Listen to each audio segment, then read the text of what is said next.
నమస్తే, నేను దేవులపల్లి అమర్.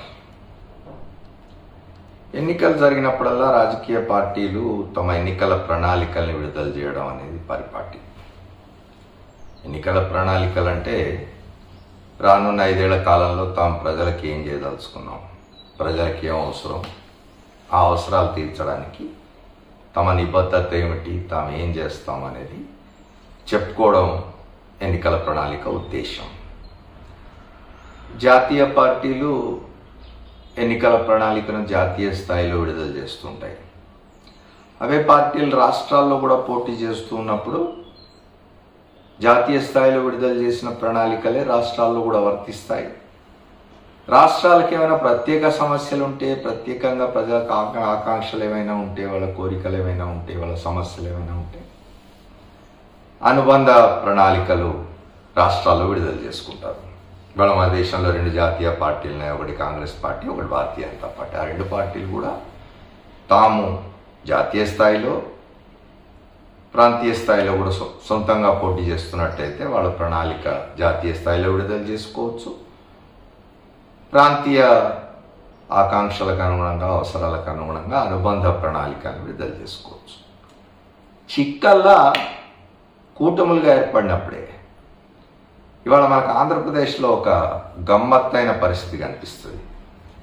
ఆంధ్రప్రదేశ్లో భారతీయ జనతా పార్టీ, తెలుగుదేశం పార్టీ, జనసేన 3 పార్టీలు కలిసి కూటమిగా మేము పోటీ చేస్తున్నాం అని చెప్పినారు. ప్రచారంలో చాలా వరకు వాళ్ళు చెప్పేది ఏమిటంటే, ముఖ్యంగా పవన్ కళ్యాణ్ లాంటి వాళ్ళు ఊగిపోతూ మాట్లాడుతుంటారు కదా, వాళ్ళు ఏమంటారంటే మా ముగ్గురి ఒకే ఒక ఎజెండా జగన్మోహన్ రెడ్డిని అధికారంలో దించడం. ప్రజలకు మంచి చేస్తున్నాడు కదా, కానీ ఆయన దించేయాలి. జగన్మోహన్ రెడ్డి దించేయడం ఒకటే మా ప్రధానమైన ఎజెండా అని చెప్తుంటారు బయట. భారతీయ జనతా పార్టీ జాతీయ స్థాయిలో తన ప్రణాళికను విడుదల చేసింది, వికసిత భారత్ అని. ఆంధ్రప్రదేశ్ రాష్ట్ర స్థాయిలో తెలుగుదేశం, జనసేన ఒక ప్రణాళికను విడుదల చేసినాయి. దాని మీద బీజేపీ ముద్ర కనిపించడం లేదు. బహుశా వాళ్ళు ఈ ప్రణాళికలో ఇచ్చిన అనేక అంశాలను రేపు ఎట్లాగూ అమలు చేయడం సాధ్యం కాదు కాబట్టి మనం ఎందుకు దాన్ని పూసుకోవడం అనుకున్నారని ఇదివరకే మాట్లాడుకున్నాం. మనం ఇక్కడ మాట్లాడొచ్చేది ఏమిటంటే,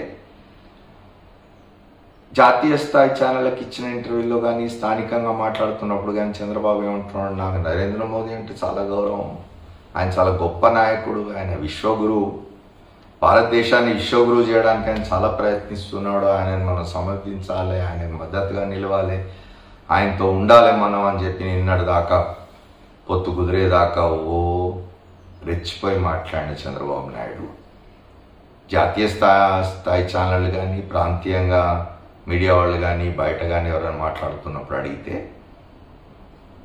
నాకు నరేంద్ర మోదీతో వేరే విభేదాలు ఏం లేవు, కేవలం ప్రత్యేక హోదా అంశం మీదనే నేను 2018లో బయటికి వెళ్ళిపోయిన ఎన్డీఏ నుంచి అంటాడు ఆయన.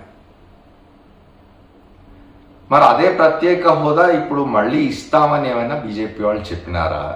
చెప్తే మీరు మళ్ళీ బీజేపీ వాళ్ళతో కలిసి ఎన్నికలకు పోవాలనుకుంటున్నారా? జనసేన, తెలుగుదేశం పార్టీ కలిసి విడుదల చేసిన ఎన్నికల ప్రణాళికలో ప్రత్యేక హోదా ఊసే లేదు.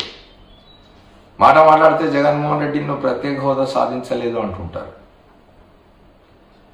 ప్రత్యేక హోదా ఎన్డీఏలో ఆయన భాగస్వామి కాదు జగన్మోహన్ రెడ్డి. ఆయన ఎవరితోనూ పొత్తు పెట్టుకోడు, ఆయన ఒంటరిగా ఉన్నాడు, ఆయన పార్టీ ఒంటరిగా ఉన్నది. మీరేం చేస్తున్నారు మరి? వాళ్ళ భారతీయ జనతా పార్టీతో కలిసిపోతున్నారు. రేపు 2 రోజుల పాటు నరేంద్ర మోదీ ఆంధ్రప్రదేశ్లో తిరగబోతున్నారు. అక్కడ ఏమైనా ప్రత్యేక హోదా ఇస్తాం మేమని ఆయనతో చెప్పిస్తారా? మీకు ఆయన ఏమైనా హామీ ఇచ్చినాడా ప్రత్యేక హోదా ఇస్తా అని? ఎందుకంటే ఒక ప్రత్యేక హోదా అంశం మీదే కదా మీరు మోడీతో విడిపోయింది. మళ్ళీ మోదీతో కలవడం అంటే ఆ విషయంలో ఏదైనా స్పష్టత వచ్చి ఉండాలి, పరిష్కారం ఏదైనా దొరికి ఉండాలి మీకు. లేదా ఆంధ్రప్రదేశ్ ప్రజలు 5 ఏళ్ల కాలంలో 2019 నుంచి 24 వరకు జగన్మోహన్ రెడ్డి చేసిన అభివృద్ధి, సంక్షేమం కారణంగా ఆంధ్రప్రదేశ్కు ప్రత్యేక హోదా అవసరం తీరిపోయింది అని కూడా మీరు భావిస్తున్నారా? ఇవన్నీ స్పష్టత రావాలి కదా. రాజకీయ పార్టీలు బయట పోయి ప్రజల్లో మాట్లాడుతున్నప్పుడు ఇది చెప్పాలి. ఓ ప్రత్యేక హోదా విషయంలో కానీ, లేకపోతే ఒక వైజాగ్ స్టీల్ ప్లాంట్ ఉన్నది, వైజాగ్ స్టీల్ ప్లాంట్ ప్రైవేటీకరించాం అని కూడా మోదీతో చెప్పించాలా. ఎందుకంటే మీరు చెప్తున్నారు కదా వైజాగ్ స్టీల్ ప్లాంట్ ప్రైవేటీకరణకు మేము వ్యతిరేకమని, ఆయనతో చెప్పించాలి. లేకపోతే మీరు కలిసి పోటీ చేసిన ప్రయోజనం ఏమిటి? మీరు ముగ్గురు కలిసి పోటీ చేస్తున్నప్పుడు రేపు ఆంధ్రప్రదేశ్లో మీ ముగ్గురు కలిసి ప్రజలకు ఏం చేయదలుచుకున్నారు? ప్రజలకు ప్రత్యేక హోదా అవసరం అని మీరే చెప్తున్నారు, జగన్మోహన్ రెడ్డి సాధించలేదని మీరే అంటున్నారు. మీరు తెస్తున్నారా ప్రత్యేక హోదా? నరేంద్ర మోదీతో మాట్లాడిస్తారా ఈ విషయం? అట్లాగే వైజాగ్ స్టీల్ ప్లాంట్ గురించి కూడా మాట్లాడుతున్నాం. వీటన్నిటిని మించి చంద్రబాబు నాయుడు కానీ ఆయన మిత్రులు కానీ ఆంధ్రప్రదేశ్ ప్రజల్ని లేదా ఈ దేశంలో ప్రజల్ని ఎట్లా మోసం చేస్తున్నారో చెప్పడానికి నిన్నటికి నిన్న జరిగిన ఒక ఉదంతం ఉదాహరణగా నిలుస్తుంది. చంద్రబాబు నాయుడు ఆంధ్రప్రదేశ్లో ఎన్నికల ప్రచారంలో భాగంగా తిరుగుతూ బీజేపీతో పొత్తుకు ఒప్పందం కుదుర్చుకున్న నాడు, అంతకుముందు ఆ ప్రయత్నాలు చేస్తున్నప్పుడు కూడా ఏం చెప్పినాడు? ఆంధ్రప్రదేశ్లో ముస్లింల ప్రయోజనాల్ని నేను పరిరక్షిస్తాను, వాటికి ఎటువంటి హాని ఉండదు, నాది భరోసా అని చెప్పినాడు. నిన్న మొన్న ఆంధ్రప్రదేశ్లో తిరుగుతూ ఏం చెప్తున్నాడు? ముస్లింలకు 4% రిజర్వేషన్లను నేను పరిరక్షిస్తాను, అవి కొనసాగుతాయి, అవి ఉంటాయని చెప్తూ ఉన్నాడు. ఆయన మాట చెప్తున్న క్రమంలోనే భారతీయ జనతా పార్టీ నాయకులు ఇతర రాష్ట్రాల్లో, ముఖ్యంగా చెప్పాలంటే తెలంగాణలో అమిత్ షా పర్యటిస్తూ 4% ముస్లింల రిజర్వేషన్లు రద్దు చేసేస్తాం, మేము ముస్లింల రిజర్వేషన్లకు మేము వ్యతిరేకం అని చెప్తున్నాడు. గతంలో నరేంద్ర మోదీ కూడా చెప్పినారు ముస్లింల రిజర్వేషన్లకు మేము వ్యతిరేకం అని. అంటే ఏమిటి? మీరు ఆంధ్రప్రదేశ్లో ముస్లింలను మోసం చేస్తున్నారా? తప్పుడు మాటలు చెప్తున్నారా? వాళ్లకు అసత్యాలు చెప్తున్నారా? లేదా దేశమంతటా ముస్లింల రిజర్వేషన్లు రద్దు చేస్తారు, ఒక్క ఆంధ్రప్రదేశ్లో మాత్రమే అవి అమలవుతాయని చెప్పి రేపు నరేంద్ర మోదీ పర్యటనలో ఆయనతో చెప్పిస్తారా? ఇట్లాంటివి ముస్లిం ప్రజలు కానీ ఇతర ప్రజలు కానీ గమనించడానుకుంటే పొరపాటు. నిజానికి మనం ఒకసారి జ్ఞాపకం చేసుకుంటే 2004లో వైఎస్ రాజశేఖర రెడ్డి గారు ముస్లింలకు 5% రిజర్వేషన్లు తీసుకురావాలని చెప్పి చట్టం చేసినారు. దాన్ని కోర్టులో సవాల్ చేసినారు.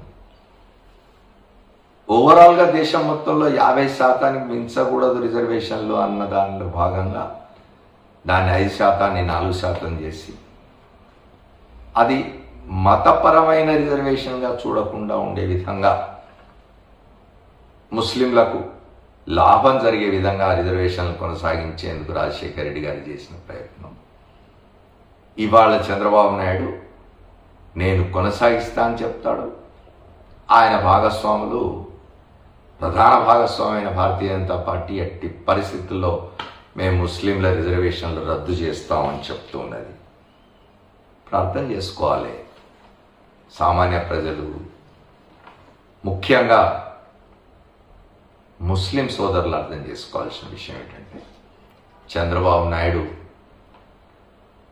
ఈ మాట మీద నిలబడలేడనేది స్పష్టమవుతున్నది అనే విషయం అర్థం చేసుకుంటే మంచిది. ఎందుకంటే ఆయన చెప్తున్నాడు, మోదీ కాదంటున్నారు.